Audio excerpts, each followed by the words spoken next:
સનત કુમારો કહે છે કે જેણે જીવનની અંદર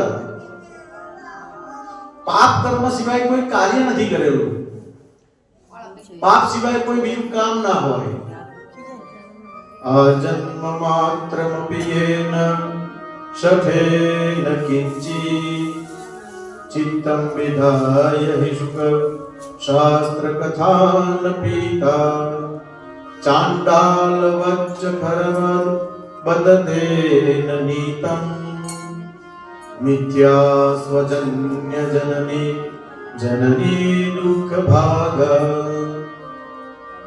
આ જન્મ મનુષ્ય અવતાર લીધા પછી પણ, મનુષ્ય શરીર ધારણ કર્યા પછી પણ જે કોઈ જીવ માત્રએ ભાગવતજીનું એકવાર પણ શ્રવણ નથી કર્યું, તો આ ઋષિઓ ભૃગુર વશિષ્ઠ ચ્યવનશ્ચ દાળીને આપણા ઋષિઓ આપણને ગાળો દે છે.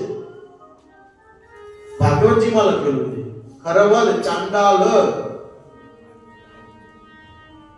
ચાંડાલ જેવા આપણને કીધા. ખરવદ એટલે ગધેડું. ગધેડાનું એક નામ છે વૈશાખ નંદન. ગધેડાનું નામ શું છે? વૈશાખ નંદન. એમને કેમ વૈશાખ નંદન કે? તો કે વૈશાખની ગરમી પડતી હોય અને જે ખેતરોની અંદર ઘાસચારો ઉગેલો હોય એ ગરમીથી બધું સુકાઈ ગયું હોય, એ તૃણ, એ ઘાસ બધું સુકાઈ ગયેલું હોય, કોક જગ્યાએ જે થોડું ઘણું બાકી રહી ગયું હોય, ગધેડા રામજી, ગધેડા રામ પોતાની મસ્તીની અંદર ચડતા ચડતા આગળ જાય અને પાછું વળીને જોવે એટલે એને એમ થાય કે બધું જ હું ખાઈ ગયો. હકીકતમાં એક તાપથી સુકાઈ પડી ભસ્મ થઈ ગયું હોય